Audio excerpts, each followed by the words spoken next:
Lo que intentamos es que las empresas dejen de estar en parálisis y empezar a actuar para realmente mover. Si bajásemos al detalle, hay muchas empresas que ya están haciendo cosas, la crisis fue hace más de 3 años y que evidentemente dentro de eso ya han reaccionado, han cambiado sus modelos y están creciendo y están funcionando. Sí que es verdad que hay que asumir que el mercado ya no es lo que era ni será lo que era y a partir de ahí te tienes que reinventar, que es un proceso pues incómodo.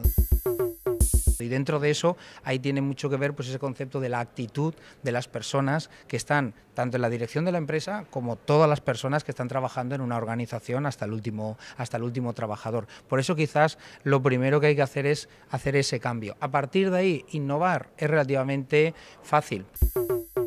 Y reinventarlo aprovechando esas tendencias que son positivas y que van a más y que cada año crecen. El tema de nuevas tecnologías, el tema de Internet. Internet es un modelo de ejemplo de cómo una tendencia de mercado, vamos a llamarle general, está cayendo la demanda, el comercio vamos a llamarle tradicional, en cambio todos los días las estadísticas del comercio electrónico cada vez van aumentando mucho más. Desarrollando la parte de Internet en mi comercio, pues automáticamente puedo hacerlo mucho más rentable. Y es que realmente no sobreviven ni los más grandes, sino simplemente los que mejor se adaptan.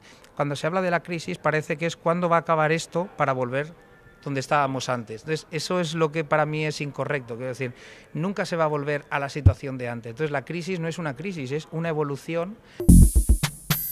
Entender que tengo que actuar ya para empezar a cambiar mi modelo de empresa y mi modelo de negocio. Ese es realmente el cambio que hace que salga cuando salga la situación o esto dure al 2020, a mí me da igual porque yo ya estaré adaptado a esa situación. O sea, el cambio no es así, sino que es una evolución y depende evidentemente de muchas cosas.